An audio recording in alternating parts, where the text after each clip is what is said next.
Shalom bien-aimé dans le Seigneur, na méditation, na biso na tongo na lelo poto kota na partage toko bonde la Père éternel to kumisio to pambolio to neto likombo na yo mokonzi na bakonzi mokokisi na bilaka papa to tiki journal leo na maboko na yo to bebisi nyonso bokeseni na kombo na Yesu Masia tika ete obana na biso partage à lelo. Saint-Esprit soit contrôle du début à la fin. Au nom puissant de Jésus-Christ, nous repoussons tout ce qui n'est pas de Dieu. Amen. Shalom bien-aimé dans le Seigneur. Moye bimi na pamboli bana nzambe. Na méditation na biso na lelo to okende kaka tozo continuer kana Lévitique na to cité. To lo ba Bible za GPS na biso to kotanga yango to lemba te. Kala minute tozo kota na biso na nombre. Que Dieu vous bénisse. Dans Lévitique 17 verset 1 de to sotaka ba verset. Éternel dit à Moïse, transmet ses instructions à Aaron et ses fils, ainsi qu'à tous les Israélites. Voici ce que l'Éternel ordonne. Si un Israélite égorge à l'intérieur ou à l'extérieur du camp un bœuf, un agneau ou une chèvre, sans l'amener à l'entrée de la tente de la rencontre pour en faire une offrande à l'Éternel devant le tabernacle de l'Éternel, cet homme sera coupable du sang versé. Il a versé le sang. Il sera exclu du milieu de son peuple. C'est afin que les Israélites, au lieu de sacrifier leurs victimes dans le champ, les amenèrent au prêtre devant l'Éternel à l'entrée de la tente de rencontre. Alléluia. Bandeko ndeka dalobaka ka Lévitique tango akalezaka na bikelaka la moko ebele. Ezalaka na bakobasi ebele. Nyonso tu wana okoki koboma neti awa okoki koboma nyama te. Tango yo okoki ono koboma nyama me okoki koboma nyama okobiboma la bomela te. Nyama wana obomi fuki kokata ye kingo devant tente ya Bada batengi ba nyama ngona community ba chèvre to liaka ba nyo soko lingo lia ou bien bœuf. Ndenge to kena soma leo na ba boucherie. Il faut ba égorger ne to mona ba musulman ba sala ka il faut ba égorger bongo. Donc liboso ya tente donc wana eza lokola au verset na nous sang et bon yo leno ka corps. Makila etangi wana. Donc makila nyama eza ke ko tangana n'importe quelle place te. Tala siko Yesu Masia banda sopa makila na ye. Partout okendaka okoko kata no pe nyama na bato bazo kata ba nyama bazo kata. Bato bakomi na liberté. Bande konanga liberté za kitoko neti mwa moyo ebimi obimi siko na mwa moyi na ndenge ya mabete ozomona penza nde nzamba sala ovandaka no na électricité bandeko opelisaka no bamwinda na ndako meko mona pole ya libanda oyo ezali naturel oyo nzambe oyo aza surnaturel akela eze eloko mosusu bana nzambe bana na tango ya Moïse na Lévitique bana na Israël bamonaki boye banyo kwamaki likambo nyonso bando kosala il faut moi cérémonie sacrifice etikala yango leo tozomona pe bana na satana oyo bazokendaki pa banganga ti lelo batikala na bacérémonie wana oyo bazokutana na baeglise ya mabe ti lelo batikala na bacérémonie wana il faut akata nzete il faut alala na zamba il faut akende soki wapi na kombo na Yesu Masia liloba oyo kopalanga na bato bakoyoka yango au nom de Jésus-Christ. Po ezali liloba na nzambe. Bandeko, ndeko nanga, ma soeur, mon frère, oza susu na terre osaba cérémonie wana te? Oza susu na terre kotepaka te, oza susu na terre kolukaka te, Yesu Masia asi afutela yo. Alobi il y a aucune condamnation pour ceux qui sont en Christ. Oza na condamnation te. Yo problème na yo komikaka. Ndenge sumasi atikela biso prier sans cesse kotambola na bokebi nyonso na boyenge bene poko yebake arrivé ya fils de l'homme ezali kalate yo faut tambola na kobanga faut tambola na makomi otambola na nguya na molimo mosantu yango baki il vous est avantageux que je m'en aille je vous enverrai le Saint-Esprit. Yango wana faut biso tozala diriger na molimo mosantu molimo na nguya molimo na Pentecôte molimo eza kopesa biso makasi ya koganga aba père. Bande konanga Bible lobi na biso nyonso Bible o to benga ngo soki lelo tozotanga ki Genèse tozokende ka kotanga parce que totangi exode tozokende tozolinga comprendre oyo ezali makomi ebongo Saint-Esprit asunga biso totambola solo makomi ndeko na nga ntango oyo nga nazobelela oza ntango ya grâce tango Yesu Masi asapesaki bomoi na ye asali biso nyonso souverain sacrificateur souverain sacrificateur baza bato bande kokende kopresente offrande sacrifice liboso na Nzambe po alimbisa bana na Israël lelo yo moko ozali capable babondela pona bana na ope kosala bango souverain sacrificateur po bango pe babondela pona vie na bango pe vie future na bango oza capable babondela pona mobali na yo po oza capable babondela pona mwasi na yo pona bana na yo Nzambe apesi yo siko nguya makasi alobi prier sans cesse abi dans toutes les circonstances et glorifier prier alobi rachetons les temps car les jours sont mauvais kokende susu na ba distraction te tala ekulusu na Yesu Masia tala ke Yesu Masia akufaki na ekulusu tala bomoi na yo Alléluia tala nzela oza kokende tala liboso na yo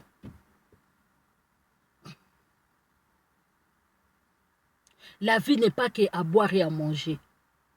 La vie, c'est aussi l'intérieur de nous. C'est aussi le Saint-Esprit en nous.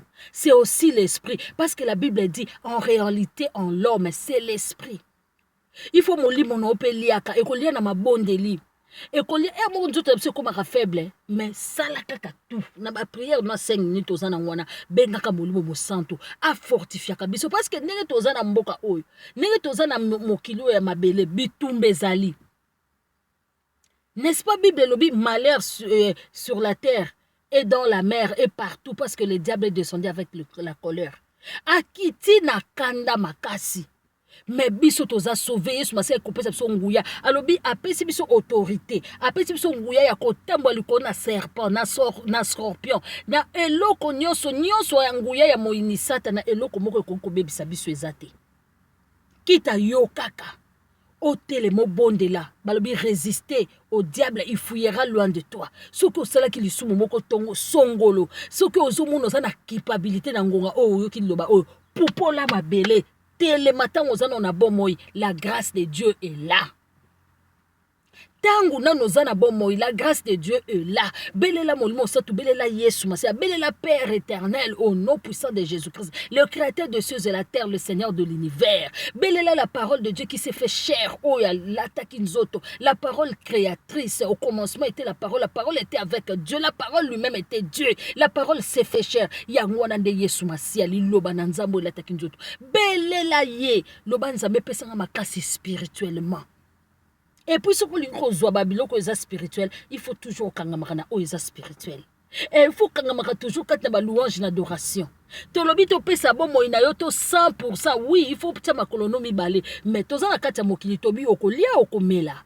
Mais yo il faut pesa do bomo ina yo discipliner bomo ina yo tala tangwa grâce o profiter. Loba nazana grâce bato akalabasa ina grâce te. Na kalezala ki œil pour œil, dent pour dent. Nakaleza ko sali lisumu moko boyeza lo sala ki erreur osana mbando na sur place okofuta yango sur place nakala babande ko sakana te obosana ki obomi nyama na olie yo moko na ndako babi bazoba ko benga na yo obeli maladi o pota o maba ndenge siko tozomona ta mususu batu mususu bazosa ba syndrome ba symptômes azobimisa neti ba mapalate bandini na wana il faut ba ya ko examiner na banganga Nzambe tala grâce yo zwindeko Nzambe pambola yo kozwa grâce à Nzambe en 20 ndeka to sotaka toke ko sauter toke lisusu na Lévitique du 7 verset 15 tozotanga toute personne qu'elle soit israélite ou étrangère, qui aura mangé une bête trouvée morte ou déchiquetée, lavera ses vêtements, se lavera dans l'eau et sera impure jusqu'au soir. Puis, puisqu'elle sera pure, si elle ne lave pas ses vêtements et son corps, elle supportera les conséquences de sa faute. Awa na limbo la bandeko po boyoka na verset donc na Lévitique 17 verset 15 balobi mutu nyonso ezala ozalaki israélite ezala oza étranger me ovandaka na kati ya Israël mutu oyo akolia nyama neti okuti nyama basi babomi okuti mboloko mo basi babomi ye na zamba mboloko wana to akufaki ye moko to azalaki déchiré quelque part akangamaki quelque part et puis singa ekangi akufi yo olie nyama ya genre wana okosukola bilamba na yo okosukola ngo na mai parce que bilamba na yo ekomi lokola na bilamba na ekomi mbindo ekomi na esali lisumu okotikala bongo donc okovanda bongo donc sans bilamba sans eloko donc osukoli babiloko parce que oza impure okotikala impure otikala muta lisumu okosali no bilamba motikali muta lisumu tina pokwa okosala so eloko moko te po eloko nyonso okosimba ekokoma na lisumu osolisi mutu akomi na lisumu osimbi mutu akomi impure nde biso tokendaka ta moso osombi nyama moko boye na boucherie oyebi na yo te ndenge babomela nyama wana siko oza na grâce me na ntango wana yoka alobi tina pokwa okozala kaka